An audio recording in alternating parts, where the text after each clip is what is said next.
Welcome to the Dork Forest. Jackie and her pals will never bore us. Shameless confessions about our obsession will make us laugh and smile. So let's explore the Dork Forest and dork out for a while. Hi, it's Jackie Cation, and you are listening to the Dork Forest. The website's JackieCation.com, DorkForest.com, TheDorkForest.com if you like a determiner. Let's do the credits. Patrick Brady's going to fix this audio and video. Vilmos works on JackieCation.com, and Mike Ruekberg sang the song with his wife, Sarah. He composed it, and he will sing his version of the Mexican hat dance at the end of this show. Thank you so much for listening to the Dork Forest. Here's a scoop. I'm doing stand-up online. A lot of Zoom shows will eventually go back on the road. Sign up for my email list. It's easy to get off. It's harder to get on than it is to get off. And no harm, no foul. If ever bored, JackieCation.com, sign up for the email list. You'll find out about my weekly Zoom shows and stand up on the road eventually.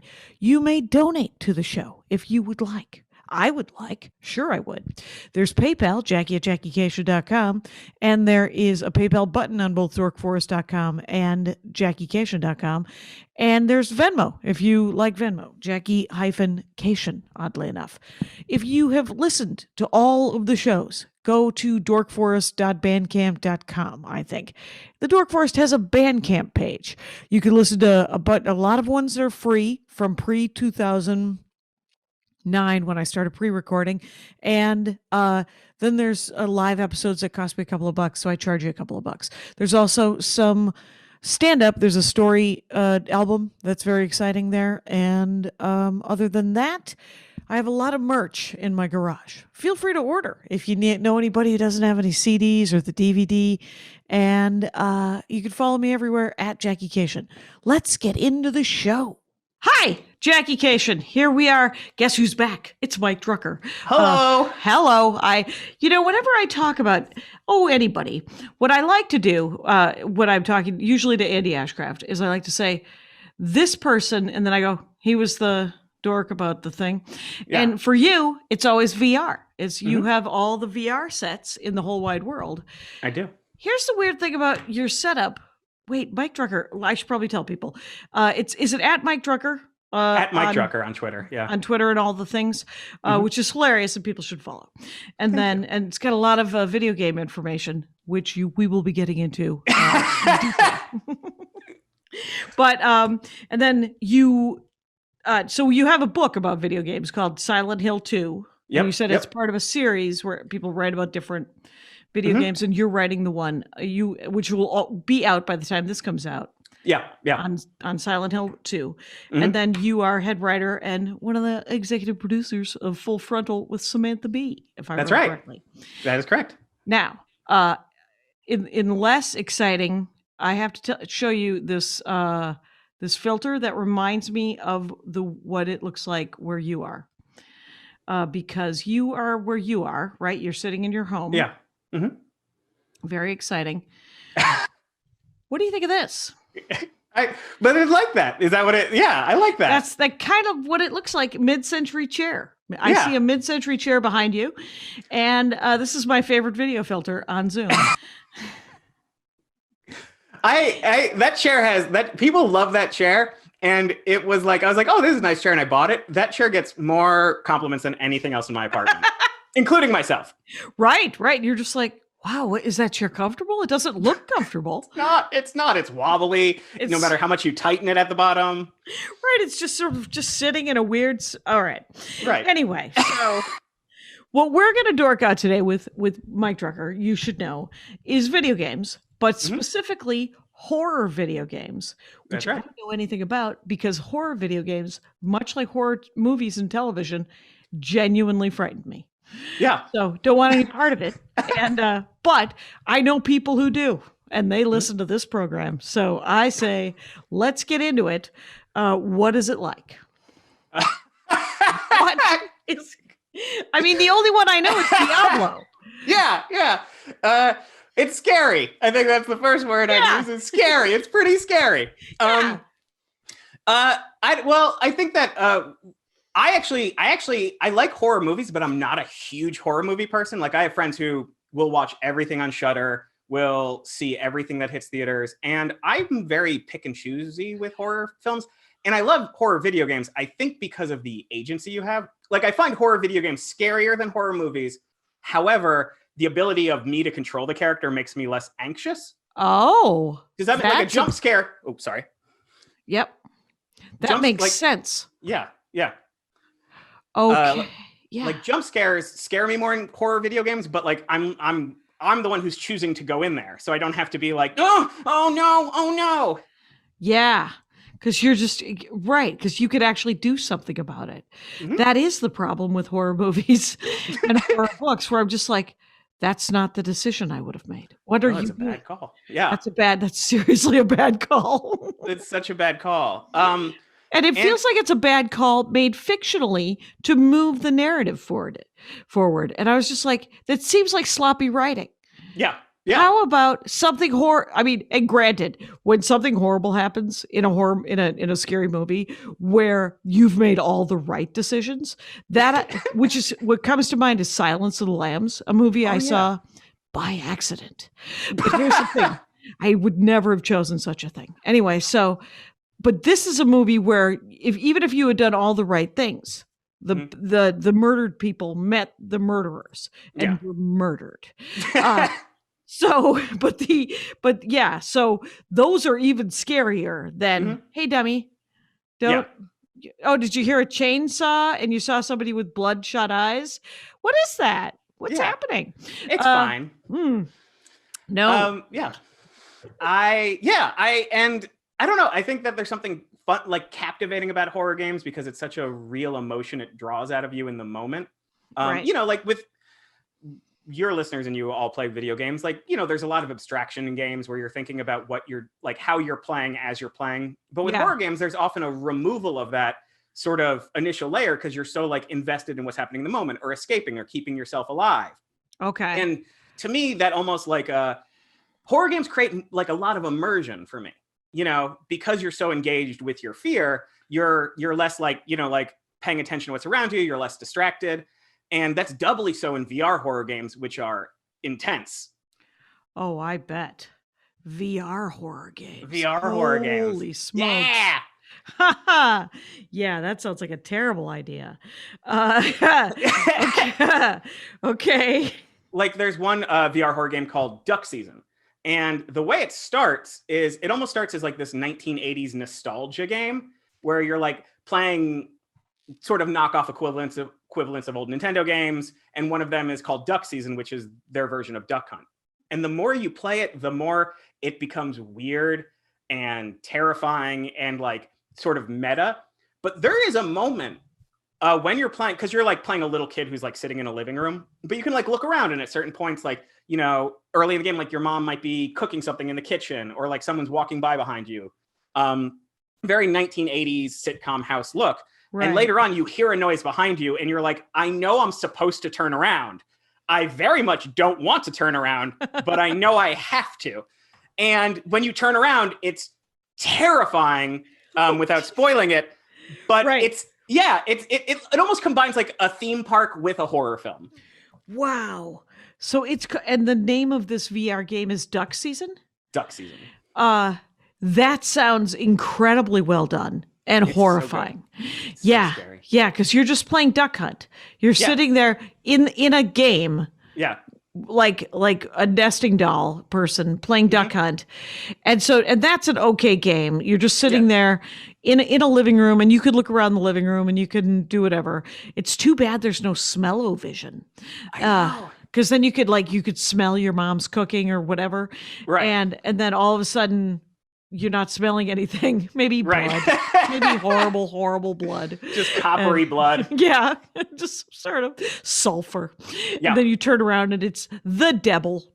Anyway, so wow. So that was who makes Duck Season?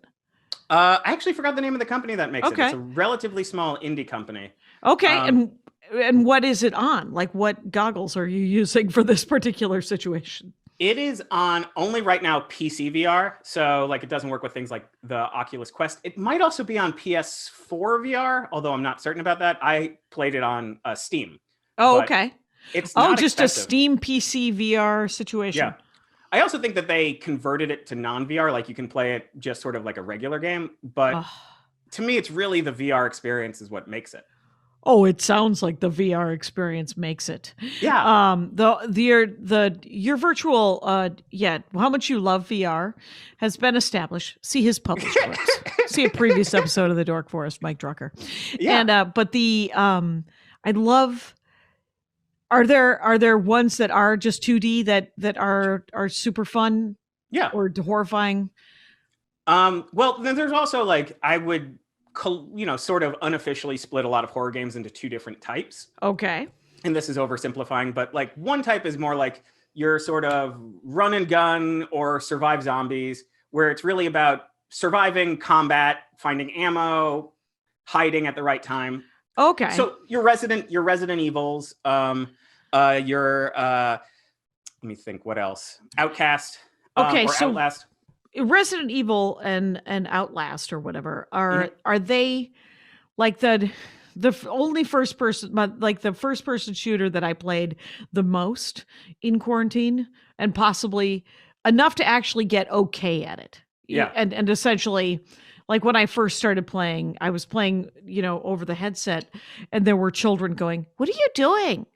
And I was like, "No, I don't know what I'm doing." And it was Apex Legend. Yeah. So that is just a first person shooter where you are picking up weapons and picking up ammo and picking up defenses and going around killing each other. Yeah. So something like Resident Evil, is that a first person shooter but with a horror element?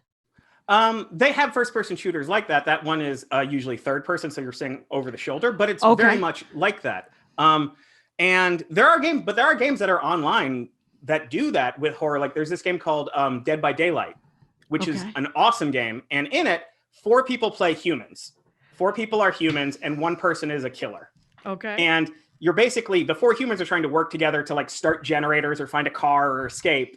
And the killer is trying to kill them. And what's great about it is, one, the killer is far more powerful than the people. So it's easier to see where everyone is. It's easier to get the jump on people. It's easier to hang people on hooks, obviously. And the humans are very weak, but it's fun because like when you're a human, you're like, oh God, he found me. I gotta, like, it really does recreate that 80s slasher film feel. But when you're the monster, you're like, you really do. You're like, all right, I'm gonna find you, man. I'm gonna kill you. It's so great. And so, it's arbitrary which one who you play. When you go into Dead by Daylight, can you pick your character or you can like choose different like different humans have different powers. You can like choose characters and stuff. Oh, okay. Oh, fun. And then, but who is assigned the killer? Can you choose to be the killer? You can choose to be the killer. You can randomize it. Oh, nice. And they have different killers. Like they have guest killers for movies. So they have like, they have someone from Silent Hill 2. They have the Pyramid Head monster, which I'm sure I'll talk about. They have, they have like different, I'm forgetting which ones are the movie ones and which ones are the games ones, but they have like a lot of famous ones. They play off types. Like they have like a circus twin. Like a recent one is this circus twin where your power is you can throw a twin who attacks runs and attacks somebody. Like a circus Siamese twins. Like it's very horror tropes. Right. Why wouldn't it be? Good for them because that's the fun part too, is if you're into this genre, you want to see all that stuff. And you're like, well, they they left money on the table here. They didn't introduce an evil twin or a circus twin or anything, right? Yeah. And it's fun because they keep updating it. So like, you have to pay for these updates, but it's a couple years old, but like every couple months they're like, here's the new killer and here's the new human survivors. And the human survivors also have their own, like killers might have powers like teleporting or super hearing. So you can like sense people farther.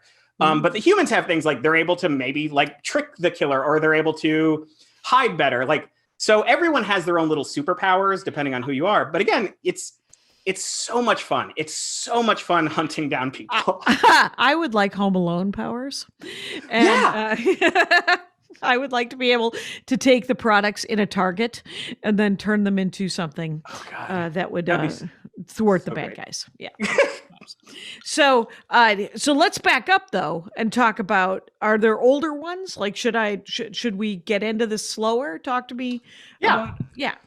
Well, there's definitely older ones going back to, the rise of computers in the 80s. A lot of, initial text adventures, by virtue of the fact that there was no visuals, could be very spooky. And there were a few that were like, disturbing, or even the Zork games had their own scary moments. You didn't know what you were doing. You didn't know what you were doing. And I'll tell you something, there were a couple of games, sometimes, how frustrating, what's terrifying? Not actually knowing how to get away from Old Man Willow on the Lord of the Rings text adventure. I died every time standing next to Old Man Willow, and I don't approve at all.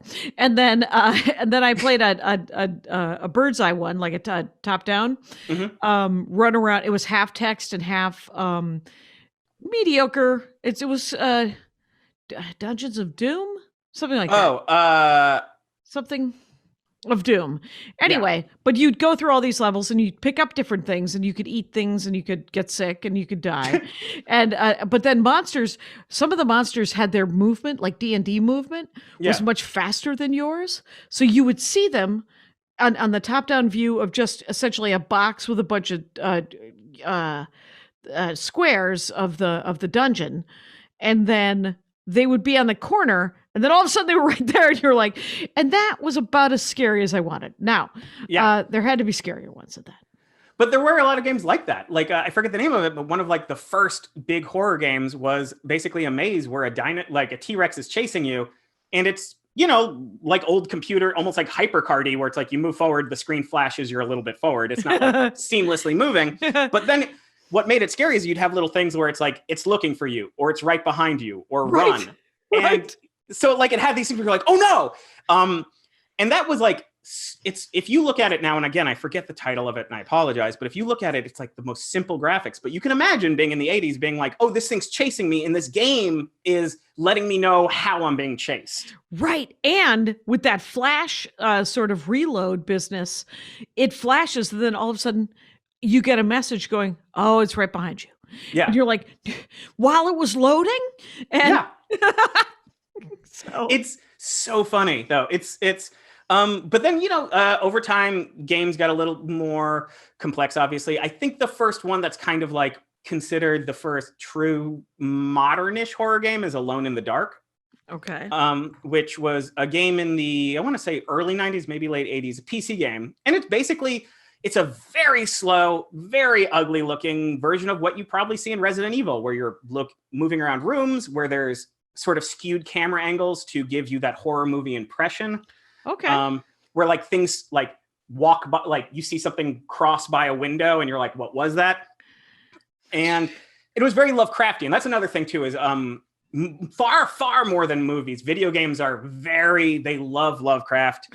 Outside of the racism, which there's a lot. Right. Which and they whitewash it, don't they? Or in this case, non-whitewash it. They diversify it. Yeah. And so good for them. Because the thing is the things that I've had Dork Forest about Lovecraft, the things that people love about Lovecraft are almost never that he was a racist. Or certainly no guests of the Dork Forest or the people. Right. Yeah. But the things, and so the great thing about all of these people who have talents, but are also assholes in other ways, right? They eventually die. Yeah. And you can cherry pick the good things that you liked out of them. Are you kidding? Yeah. Who doesn't want Woody Allen to die? No, that seems early. Anyway, but I hope you leave that in. I hope you do not cut that. Oh, I will not. I don't have the energy. So like, and over time you got to like, again, things like Resident Evil, which were more shooty style things. But on the other side of it, the other like sort of flip side of horror games are something I would more story based, or more of a focus on maybe survival than fighting. Like there's a series of games called Amnesia, and they're relatively recent. They just released a new one. And in the game, you can't fight. You can run, you can solve a puzzle, but you don't have the ability to fight. So when something shows up, you just gotta book it. And there was even a Silent Hill game that was like that too, Silent Hill Shattered Memories. And that's such a creative thing, because in a game, you're used to saying, how do I overcome this? Mhm. Like, okay, I'm not strong enough yet. I'll go find the right ammunition or the right gun, or I'll level myself up. But I know that if there is a monster here, there's a way to overcome him, or maybe stealth around, but there's options. Right. And in games like this, it's like, no, this thing would kill you, so run. And to me, again, that's like super fun, because it's putting you in. Sorry. Well, I mean, it seems like a new angle, because how would you win? Do you just get away? Right. You just get away. You hide. You hide literally in a cupboard, and you're like peeking, or in a armoire. Yeah. Well, whatever. Oh, I wasn't going to call you on the furniture. You're good. And cupboard is fine. But Has there been a furniture nerd, by the way? No. Matter of fact, note to self. That would be so cool. Yeah, furniture nerd would be great. Todd Glass, the closest we've come, because he had it was a great. I wanted to get him on again to talk about, because he loves table settings, anyway, which was as close as I got to furniture. That's but crazy. I would say this is that so if you win by getting out, because remember that top down thing that I was just talking about, that top down game, the Doom, what you had to do is you had to go up 45 levels, pick up all the scrolls and all the things you need. You were looking for something called the orb. Right. You would occasionally run into a wizard. And then if you made it to 45, you would have acquired the orb, not even realizing you acquired the orb. But as soon as you acquire the orb, you have to get out the front door. And the wizard wants his orb back. So he's just chasing you as you run, as you find the stairs and remember where the stairs were, and just run down and down and down and down. And once you get out, victory screen. And by the way, victory screen from gotta be 89, would be just a really pixelated black and white castle that's really cool looking at the time. Anyway, but that was it. I got out the front door, and then the victory screen pops up. Is that what happens with this the Amnesia? Yeah, I mean, there's more of like a storybook ending, so like you're getting like a little more of like a story ending to it. Yeah. So throughout it. Oh, and the other thing that these games do, and this, I'm not sure the origin of this element. It might have been Eternal Darkness, which was another horror game, is that certain games now do insanity. And not just like a health meter where you go insane, but like as you like see things like Lovecraft, but then the game will do things like, there have been games that will glitch on the screen, or Eternal Darkness was an old, back in GameCube when you had memory cards, and it would like flash and say memory card erased, or it would pretend to go to like like what'll be like an input screen. And so it's doing these things that's like, again, after a while, especially with older games, it's a bag of tricks that you see a couple times, so it's a little less scary. Right. But like the first time when you're like going insane and then the game goes straight to like an input screen, you're like, no, what happened? Like you sort of have this panic. And what I also kind of like about that is some games do it where what you're seeing is what your character would be seeing. So like, maybe paintings are melting and you're like, oh, that is what me as the character sees. But it's also creative when it's like fucking with you as the gamer, because it's almost, it creates this meta narrative of like, oh, it's not haunted, but it has that haunted feeling of something unexpected that's happening to me for playing this. Right. Something slipped into my laptop. Exactly. Just like, no, that like that blue screen. That would terrify anyone. Yeah. Human and alive. So wow. Yeah. Okay. And so like, and games that I love, there's games that cross over these two. It's not just like run and hide or shoot everything. There's games in the middle. Like the game I wrote a book about, Silent Hill2, it sort of comes from that tradition of run and gunning, but it really is one of the first major survival horror games that was like, that's the running and gunning is the padding. What you're here for is the story. Okay. Yeah. And so with Silent Hill 2 and the Silent Hill series as a whole, just so you get a general overview. Yes, please. It's a series about a town called Silent Hill. It's this middle of nowhere America town. And it's supposed to be like the sort of like almost not like a rich resort, not like a Martha's Vineyard, but sort of like a Catskills resort where it's like, me and the family drive there during the summer. It's supposed to be a nice little town. The Wisconsin Dells. Exactly. And in different games in the series, someone shows up and the town is abandoned. And the town goes through different transformations. Like there's an abandoned town that just looks like a normal town with no one there. And then it's sort of like, you'll hear an air raid siren and it turns into this almost like, I don't know if you've seen Jacob's Ladder, but like Jacob's Ladder-y type, like rusty hospital type look. Okay. So the town is kind of like the main character in its own way. Okay. But in most of the games in the series, the central plot revolves around a cult. There's a cult that's basically, there was a cult that's been in the town for hundreds of years. Like the cult, depending on how the story's been retconned here or there, it's like involved in witch trials, or they've been summoning a demon, or they were buried in the past, or it's a civil war. Kiwanis. Yeah.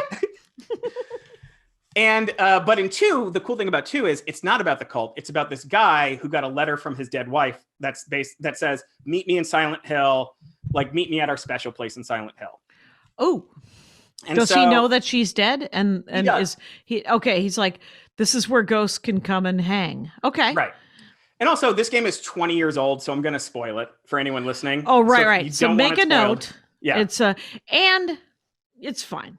It's fine. Like, what is the game? Is the gameplay start when you get there looking for your wife at Silent Hill?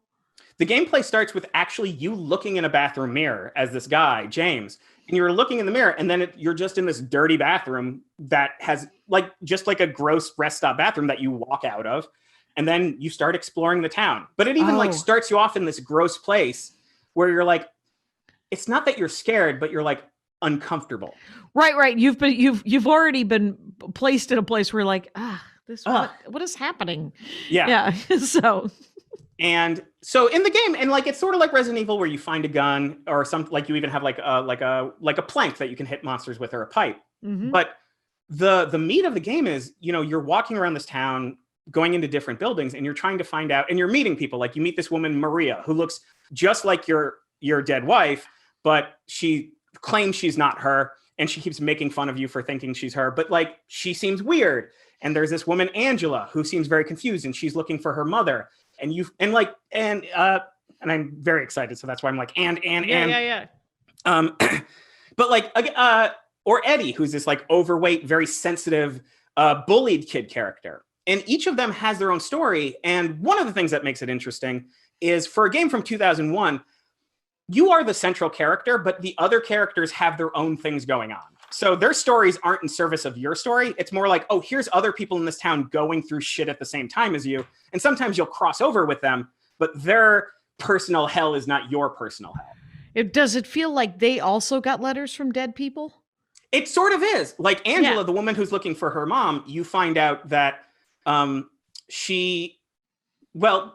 find out that this guy, James, as you play the game, you find out that his wife was terminally ill and she died. And he keeps saying she died of an illness. And as you go on, you sort of get a sense that the relationship was like emotionally abusive both ways, like her saying he's useless.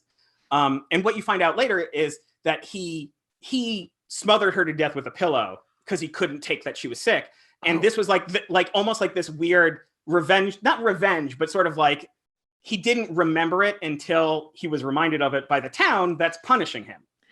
Yes. And so you sort of find out late in the game that you're kind of the bad guy in your own way. Yeah. But Angela, you find out that she killed her father and brother who were molesting her, and she's looking for her mom to kill her mom who let it happen. And you find out, wow. Yeah, and you find out this Eddie dude who's like the fat bullied kid, you find out he like killed a dog and like shot a bully, and he's on the run. And so the town of Silent Hill is almost like a purgatory or hell type thing where it's like you go in but you don't leave, or you don't leave, like, Yeah. And so each of these characters has their own story, their own trauma, their own reason for being there, and their own conflicts with James, the main character. And it's so interesting because the game gives you just enough to figure out what's going on with these characters. But again, they're not there to give you ammo. They're not there to be a sexual interest or a love, except for Maria, but she's a love interest, but you're creeped out by her. Right. It subverts all these game tropes. Like, like it tricks you into thinking Maria's weak until she dies and comes back a bunch of times. The game keeps playing you, and it's not like Eternal Darkness where it's giving you these fake outs with, you know, the GameCube pretending to die or whatever. It's more like it plays off what you expect from the genre in 2001. Okay. You know, Yeah. I have a mission. All right, there's undead zombie looking things. I'll kill them. Oh, there's a giant, you know, it looks like my nemesis is a giant man in an apron with a metal pyramid head. Right. But that's not really your nemesis. It's just someone who shows up, and he seems to have his own things going on. It's a game that almost wants you to know that your trauma's not special. Yes. In a weird way. I was just about to say is that you don't really matter as much as you think you do. Right. You don't matter living as much as your you think life, you do. but Right. everybody else is also, oh, that is such a super meta kind of awesome message. Yeah. Good for them. It's so great. It's such a great game. Oh, sorry, my Zoom window just closed. It's such a great game. And it tries so many things that it pulls off well.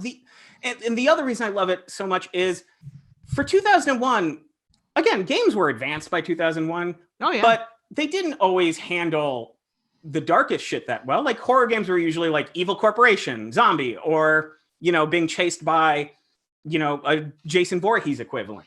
Right.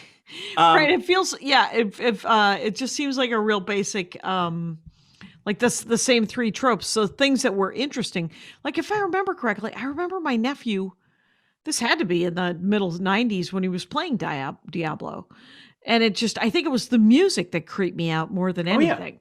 Yeah. Because he's just in a wagon going up some hill. And I was like, why am I creeped out by this? And he's like, well, it's a horror video game. And I said, and I'm done watching it. And you're 15. Deal with it. You're fine. You'll handle it. I know that M isn't made for you, and yet it is. And so... But yeah, like and the music in the game, the Silent Hill games are amazing. I own them on vinyl. Which is, interesting. All right. That's my third Dork Forest is vinyl video game soundtrack. Well played. I am going to digress like I do in every Dork Forest to refer something that isn't your dorkdom. I'm watching Bridgerton on Netflix. Yeah. And Ariana Grande, Thank You Next, is a full orchestra version of that is what they're waltzing to. I love that. It was, I bought the covers. I bought the album. It's so easy to get me with covers. It's so easy to be like, oh, it's like a fun cover. I'm like, yep, down. Exactly. I love the original, and now Pomplamoose is doing something exciting. Do it. Mash it up. And so anyway. So now we're in the early 2000s. 2001, which is a crazy year. It's another big year in the world of history. Though, so what is but the most important, like, when did Silent Hill 2 come out? It came out, I believe, late 2000. I believe October 2001. Although I may be incorrect about that because I don't have it in front of me. And that's the second one, right? Silent Hill 2. That's the second. That's the second one. The first one came out, I believe, in 1999, and it was successful. Essentially, the first Silent Hill was Konami, which is the company that made Silent Hill, looking at Capcom's Resident Evil and going, well, that makes money. Let's do that. And a lot of companies did. A lot of companies made games that no one remembers because, and there were even series like, there's a series called Clock Tower, which started on the Super Nintendo, which was like, you're in like sort of like a boarding school and there's a killer, which was fun. But then they made sequels to it that were a lot more Resident Evil-y because they were like, oh, that's what's selling. Okay.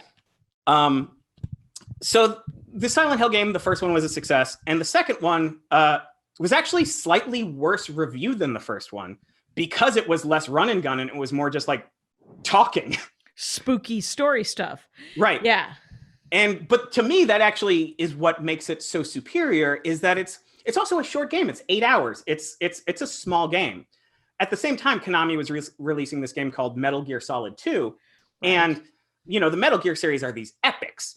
It's like this giant story, this international intrigue, dozens of hours. Yeah. And Silent Hill is by the same company, different team, obviously, was this like small, almost linear experience that you don't need to be good at games to play. There's an easy mode for the fighting, an easy mode for the puzzles that lets you almost walk through it.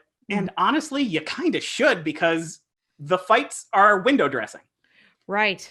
What you want is the story. You want to be creeped out by all of these different characters. You want to be creeped out.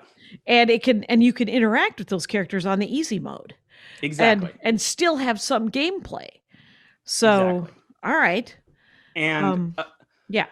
And one of the more fascinating things about it that some games have since done, and I'm sure some games before it did, is a lot of video games that have multiple endings.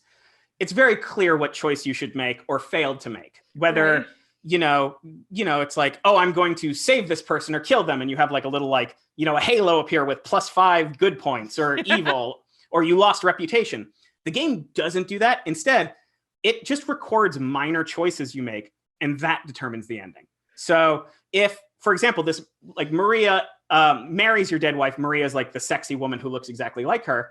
If you, in the game, like work very hard to keep Maria healthy and you pay attention to her and you talk to her a lot, the ending of the game will be much more like Maria heavy. But if you ignore Maria or you let her get injured, or like you look at your wife's letter a lot in the inventory, something you don't need to do, but if you do that, the game takes note of it and it becomes more of an ending about like your wife forgiving you or, absolving you of it. And there's also insane endings, but it's so cool that the game doesn't tell you that it's paying attention to what you're doing. Yeah, that is crazy. Yeah. All games should do that. They should. Yeah.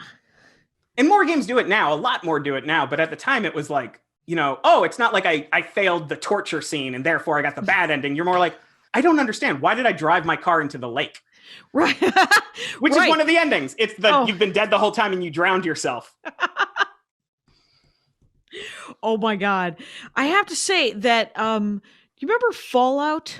Yeah, of course. Whatever. Yeah, so one of those, it might have been Fallout 2. There's an early scene where you can stop and help this woman from being harassed or sexually assaulted. Yeah. And if you don't, because a different nephew, I have many nephews, he played it through where he didn't help her. And I was like, because I was watching him play it going, why aren't you helping her? Why you should help her. He was like, wait, why aren't you? Wait, you got a gun. Why aren't you helping her? And he's like, I got places to go. And so, or whatever he was just being a dick, right? So, Right. So he goes out into the world and he plays the whole game and he says, and then he played it again and he helped her and the way the storyline changes, like he got a better dog or something. Yeah. It's like he got better equipment or something better happened to him because he made a better choice. It's almost like real life where if you do esteemable acts, you get self-esteem. Yeah. It's almost like that, except for that. That's what the game's trying to teach you. Yeah. Just help each other. Anyway, so I don't know. It was Fallout. It was a pretty crazy ass game, but so it's almost like in a time, and sorry, going back to 2001, that's also when Grand Theft Auto 3 came out. And if you remember that was like, we were like, oh, we can spend 100 hours just walking around a giant city and do whatever we want. It was kind of, that moment was almost the birth of, we need to make these games giant, open world, and like fully interactive. Yes. Andy was working at PlayStation right then.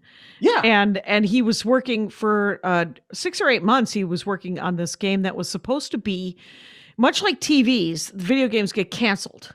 Like a year and a half, 2 years in, they would just get canceled. And he remembered one that was supposed to be like an LA Confidential kind of one. And it was so beautiful. And he was like, it's going to be this open world Los Angeles where you can wander around it. And it's set in the 40s and 50s. And then they canceled it. And he was devastated. He's like, this is killing me. Anyway, but it was this open world that you could just wander around in for hundreds of hours. Yeah. And interact with humanity. There was a comedy club in Grand Theft Auto. I remember that. I tried to get booked. They booked Inman. This happens in real life to me. Anyway, there was 2 comics in Grand Theft Auto 4. It was, I think, Ricky Gervais and Cat Williams. Maybe? Maybe. Very possible. Very possible. It was definitely 2 comics where you were like, I mean, I get why, but also I don't know. Right. I don't know who's booking this. Who's Is literally booking this? wants you. It begs the question. So. Oh man, there was a few years. This is not horror. A few years ago, there was this like Steam game / app that was supposed to be like essentially an open mic where, you know, you would have like an avatar that would like get a moment on stage and you'd have a timer and the audience would get to react. And I tried it once and it was the world's worst. Nobody's listening. It's worse than real open mics were. It's like no one, like everyone's shouting. It's almost like, you know, like when you went to open mics when you started and there was like, you know, 2 crazy people and 30 people who really wanted to do comedy. Mm-hmm. That game was more like 2 people really wanted to do comedy and there was 30 crazy people. Wow. And it was because they could just, and now we have Zoom open mics that a lot of comics go to, which is actually one of the most supportive. It's so hard to get into a Zoom meeting that to do it, you really want to watch comedy. Yeah. Or you really want to perform comedy. One of those two things is definitely happening. Because you had to do the update. You had to get like a password. Shit had to happen. You had Make to lighting register. work for you. Yeah. Right. You had to buy a ring light. I bought a ring light. Look at that. Huh? See them in my glasses? See? There you go. Yeah. Yeah. I have 2 different depression lamps. Oh, right. Your lighting is very beautiful, Mike. Thank you so much. It's very handsome. Everyone should know, by the way, I am talking with Mike Drucker. He has a new book out about Silent Hill 2, and he is a major force in the Full Frontal with Samantha Bee TV show. So all of those things, and just follow him on at Mike Drucker, and also on Instagram, which I think is Mike Drucker is dead. That's correct. Yeah. Mike Drucker was taken, so it's Mike Drucker is dead. Oh, there you go. And now we're back to dead video games. So we're at like 40 minutes, man. Yeah. So what I need to know is some sort of currently favorite. Are you mostly doing VR horror right now? At the moment I've been doing VR horror, but it's not necessarily because I like the format's super superior. It's just there's been experiences recently. There was a Blair Witch Project game. On VR. It was also on Xbox, but in VR, it's again, you're in a forest, you're in a haunted forest. And look, I don't have a big space. I live in a New York apartment. Yeah. I have to like move a coffee table to even create the minimum 6x6 space. Right. So I don't have a lot of room to move around. It's not like I'm somebody who can like explore and walk around. But even then, even in the limitations of a relatively small apartment, there's moments when you do sort of feel immersed. Like you actually feel like, not like I'm in a forest is real, but you're like, I am actually afraid. And I actually like I'm afraid in this situation. I'm not afraid because I'm supposed to be afraid, or I don't know. It's like, I am afraid because I'm in a forest right now. Right. You're actually in. Yeah. I mean, that VR has come so far in the last 4 or 5 years. I would assert that it must look super real, much more real than it ever. I know I would like to see the movie Frozen 2, quite honestly, in VR, because the way they did the water was so gorgeous. I remember watching it just on my HD TV, and I have an old. That's why it's called an HD TV, because it was like one of the first generation HD TVs. It's nothing exciting, but it was so beautiful to see. Yeah. The water scenes, they had clearly just figured out how to do water. That's what I've noticed with Pixar and with Disney is the new movie. You're like, oh, what are they working on? Oh, okay. Yeah. Have you ever gone back and watched something like Toy Story 1? It looks so like it looks like when you go to the movie theater in the 90s and they gave you like the little 3D animation of things. Like it's so like, I remember seeing Toy Story when I was a little kid and being like, this is the greatest, most beautiful thing I've ever seen now. Mm-hmm. You look back at it, it looks terrible. It does not look good. The writing's still good. So it's still, the writing's great. Yes. It's, which I have to say, let's weed off again to say that Soul was a movie that I did not want to see, because all I could think was, oh, Pixar's killing people again. And because they killed the whole planet in Wall-E. That old woman had a miscarriage in Up. Yep. And I was like, I don't think I can. I think I'm not in it for the anime Pixar. Right. I'm in it for the Disney. And but Soul was actually really, really funny. It was so good. Super sweet, which is all I want out of my My animated. I'm not watching Titan. I'm not watching the Titan. Where the Yeah, Attack on Titan. Yeah, that's it. Yeah. Even though I understand it's very well done. Okay, so yeah. Let's bring you back. Let's bring me back. I'm trying to think of other modern games that I'm playing at the moment. There's Blair Witch. They just released a version of Five Nights at Freddy's for VR for the Oculus Quest, which I've been playing. What is that? Five Nights at Freddy's is basically this dude made this indie game that was kind of a very simple game where you're a security guard in a Chuck E. Cheese analog. Mm-hmm. And what you find out is that the robots go rogue every time that sort of the lights go out or something or other. And so you kind of have to manage the power of the security thing to both, check cameras, but power goes down when you check a camera, to open this, but power goes down. So you're trying to manage power without being killed by these jump scare things. You can get it on iPhone. It's very jump scare heavy. So it's not like, it's not like, oh man, this really makes me look at the human spirit and wonder what we're capable of. It's much more like, oh God. Like Silent Hill 2 is very much like, we all carry different, layers, and sometimes we hurt those we love most. And this one's like, oh God, it's a giant robot. But they just released that in VR, and it's so scary. It's so scary again, because you're like, all you can see is what you're looking at, and when you turn around, that's where something is. Right. That's where I'd keep it. I'd keep the terrifying thing just out of my peripheral. I don't know about you guys. I think that's good. I'm not saying that that I could write video games. I'm just saying maybe I could. Maybe I could. That's just good call. I'm saying well played. Okay. There's also now it's pretty popular in the indie scene to create very short horror experiences. Okay. So it might not be like a 10-hour game. It might be like a 30-minute thing where you're, literally there was one I played recently where it's like, an hour or so or too long, and you're just going to work at this convenience store, but you're walking through this creepy thing and everything feels like one step away from being right. And it's like a short experience. It's almost more like a walk through theme park ride that's well done. Right. It's not like, what's that called? It might just be called convenience store. Yeah. A lot of them are one of them is basically you get different VHS tapes of something like a kind of, not a crime scene, but like a horrible supernatural thing in a crime scene way. Right. And you kind of just piece it together over half an hour of what happened, and that's the end of it. Wow. So, and again, it lends itself to it because horror is something that you can be scared very quickly. You can be unsettled very quickly. Yes. There was this game called PT, it was supposed to be a demo for a new Silent Hill game. But between the demo coming out and the new Silent Hill game, the company had a falling out with the creator, and there was a big drama in the community. Kerfluffle.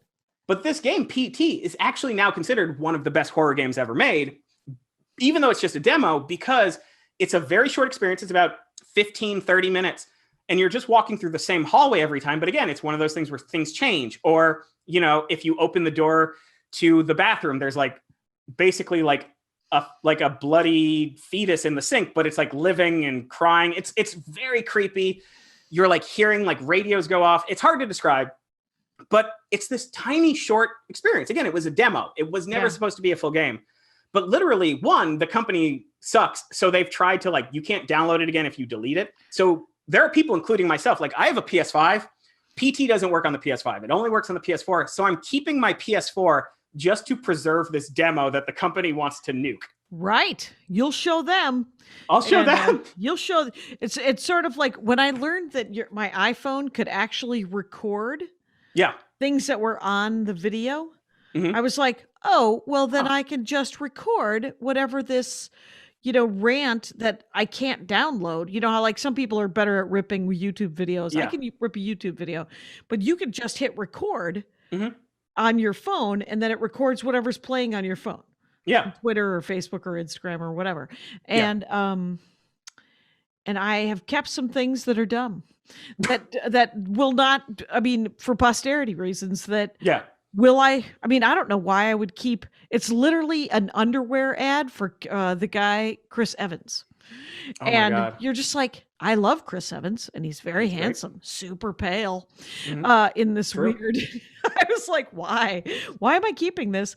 And is it going to be one of those things my husband finds on my deathbed going, how Huh. many times did she watch this GIF?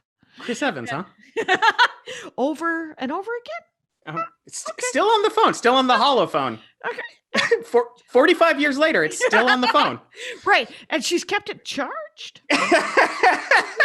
Anyway, so PT sounds amazing. I wonder if there's just like a video of it on YouTube. That was what There is. what I was leading to, because Oh, I yeah. kind of just want to watch it, You could. and then be frightened, and then not have to think, and then possibly think about it late at night. Have you ever? I'm going to get back to whatever, and it doesn't have to be like what you're playing right now. It could be Sure. sort of like Silent Hill, obviously a favorite horror video Mhm. game of yours. But are there other, and there's a lot of suggestions in all of this we've already talked about, but I would ask you if there were any others and stuff. But before that, I will ask if you have used any of your VR capabilities to do like escape rooms, Oh yeah, definitely. because they have online. There was a Dork Forest about escape rooms, and I think that it would be perfect with a VR helmet. It is. Yeah, they have one called, I think it might actually just be called The Room, but I forget. Okay. And it's an escape room. It's the same as if you went to the old physical escape rooms, like you pull open a drawer, you find things, you solve little puzzles. Yeah, Right. they have those, and they're really great in VR. Yeah, I bet. I mean, it seems like it would be the only way to really. I mean, I suppose there's different there's interfaces like where you can create a virtual art gallery, Yeah. and stuff like that. And I don't know if they're using that technology to make those things, but you can go to an escape room just on your computer with that Yeah. technology. But an immersive situation, I So think, great. yeah, would be much more exciting. And then the only other question I had for you that came up in the last 45 minutes is, have you seen the movie Colossal? No, I know what it's about, but I haven't seen it. It is ostensibly a monster movie, but Yeah. it is actually it should be a video game. Oh yeah. Yeah, because it is such a weird, she produced it too. I forget, who's it? Niley? What's her name? Uh, Kira? oh, Keira Knightley. Keira Knightley might be in it. And it's, and she produced it. And because I think that, Colossal movie, this real clock eater, Rangers. Aren't you glad you tuned in? Good for you. So, a guy named Nacho Vigalondo directed it, first of all, and that should just be, oh, Anne Hathaway. Yeah, not Keira Knightley at all. Not at all. Yeah, I Anne get Hathaway. where you're coming from now. Sure, same age. Obviously has the same people having them work out. Yep. Because they have the same sort of ab structure.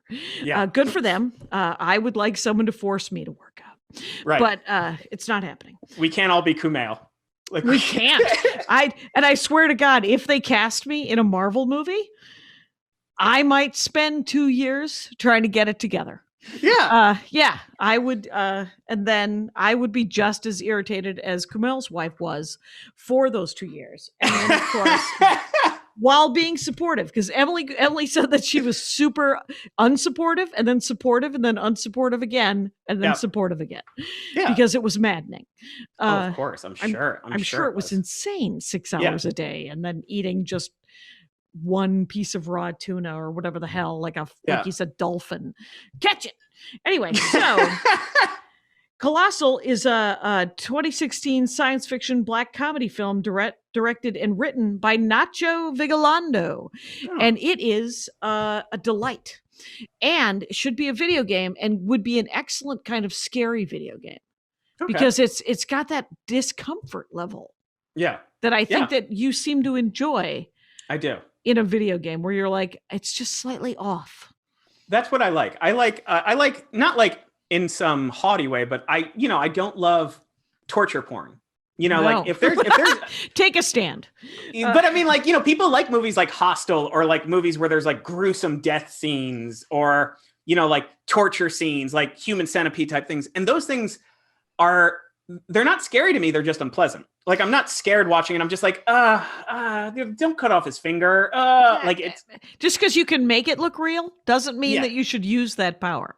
right. It's sort of like that episode, even Bones.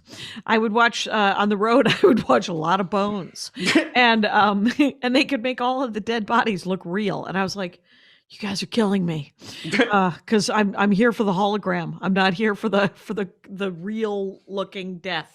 Right. And but I do, yeah. So, and I like it if it drives the story, Exactly. Yeah. Yeah.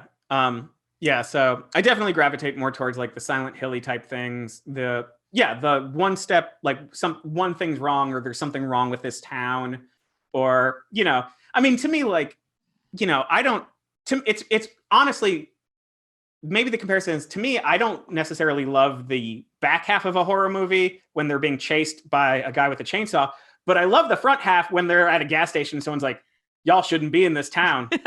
Like, that to me is perfect. I love that. To me, the moment someone, and that's how I always felt on the road, especially when I lived in Washington State, because you do shows like, you've been on the road, like everyone thinks when you're on the road, you're doing like clubs all the time. Right. And sometimes you're going to do like a strip mall in a town that looks like there was a fire at a school and no one knows what happened. You know what I mean? Like, it looks like it's haunted. Like, you've done comedy for haunted audiences. Yeah, just haunted as I was literally, if I'm staying at a Super 8 and there's a bullet hole in one of the areas, this has not been a thing that has not happened to me. Right. Yeah, of course. And which is always funny whenever anyone complains about Zoom stand-up. I'm like, this isn't even the worst gig I've ever done. I understand my options of getting laid after this. Right. Actually much better since I've married. But I'm not, because I'm home. Right. I'm not 30 minutes into a set at a Jewish retirement home. Just watching them be mad at me. Right. I was thinking, because I'm not going to go I made a decision yesterday that I'm not going to go on the road until I'm vaccinated. And I would, and I don't like that decision. I have vaccine envy, as Aaron Jackson has put it. And, but I also would love for the audience to be vaccinated. And I was talking to a friend of mine and she goes, what that means? That means that you're performing for the elderly, for teachers, and for nurses right now. And I was like, no, you're right. So I guess I can wait to be vaccinated. Not that I don't want to perform for all of those groups, but it is very specific exactly who I'd be performing for. Yeah, it's a very narrow group. If that were the criteria. Yeah. But okay, so just some more faves. Yeah. So there's Layers of Fear, which is great, where you play the child of a painter that went insane, and you're walking through her house. That's both good. They have that on Switch. They have that in VR. They have that on basically everything. And that one's fun because you're piecing together the story. You're piecing together what happened to this man. You're like reading these old papers. You're seeing, and you find out like how his relationship with his wife fell apart. Like, to me, again, like I like, have you ever done Sleep No More in New York City? No. Wait, maybe. What is that? Sleep No More it was, I suppose now, this interactive theater experience, which sounds bad, but hear me out. The theater company or whoever runs it basically bought a warehouse and they converted it to 4 or 5 floors. And the top floor is sort of like a bar type music performance area. And the other floors are each styled differently, like they have different looks to them. And it's basically you're walking through a story that keeps looping. So it's expensive, but you can follow different actors around. You can just open drawers in a room and like read letters, put them back. But like literally people, like actors will walk right by you and there'll be a scene and they'll keep going. There's security guards throughout. And apparently there have been news stories about how bad sexual harassment is there from patrons because they'll see an actor and then grab her ass. Right, because people can be jackasses. But I've heard about this. That's so that talk about an immersive VR experience. Right. But that's like the experience I love when it's in a horror game. It's sort of because when you're at Sleep No More, it's, again, this sounds terrible, but it's all interpretive dance. Yeah. But again, everything's one step to the side. So you see these people come in and they're fighting in sort of a dance way, and then they run, and you're like, do I follow them or do I try to figure out why they were in this room? Right. Well, it's so funny because you're like, because it does sometimes performance art but when you say those words out loud, the worst performance art I've ever seen in my life was Bananaland. It was so crazy. Andy and I, it was an early date. It was down in Culver City. There were two, it was in the round. So it was impossible to leave. I will say this, an older couple in front of us left anyway. Oh my God. You know what that is? Gutsy stuff. I want to grow up to be them. Because what it was it was two scientists, and it was about cloning, and people were wrapped in saran wrap, and then they were nude, and then they were completely hairless. And when I say completely, we got to see all of it, including their butts. And I didn't want to know. Anyway, at one point, the nude woman clone is hovering over what looks to be a bird bath basin. Mm-hmm. Yeah. And two metal balls fall out of her into it was so bad, I can't even talk to you about. So when we left, Andy turned to me and he said, can I just say I didn't know? And and the guy who brought us, one of his close friends, goes, just before the five of us left, there was 5 people. And the first thing this guy, Aaron Vanek, goes, I am so sorry. And then it was horrible. But so this immersion thing, though, that sounds more interesting because did you go more than once? I've been more than once.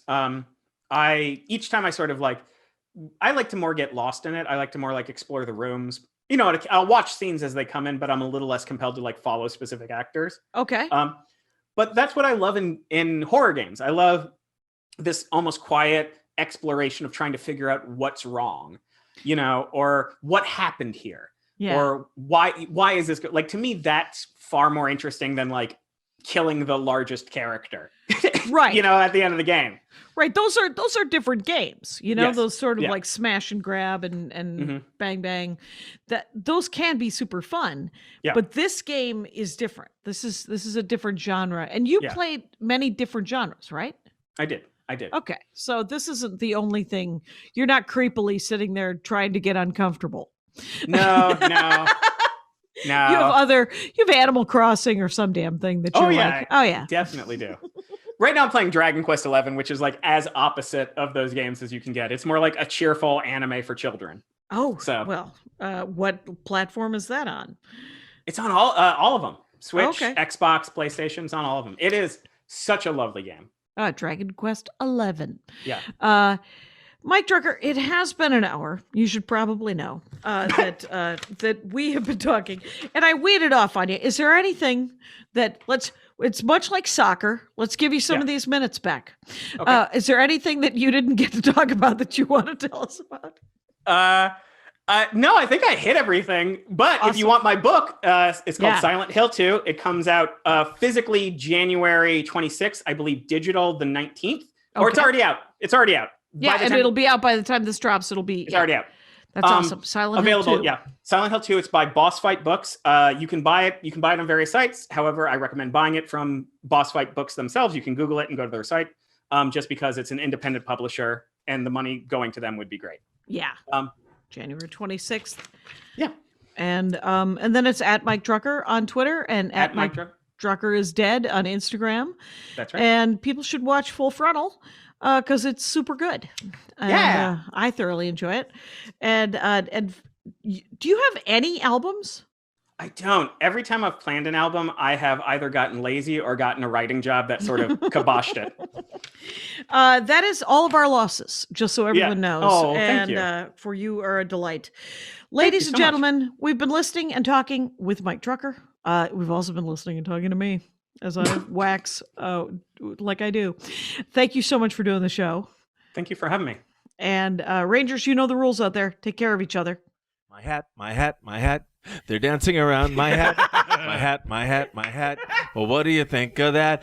If it looks like a Mexican hat dance and it sounds like a Mexican hat dance, it's most likely a Mexican hat dance. So take off your hat and let's dance. Yay!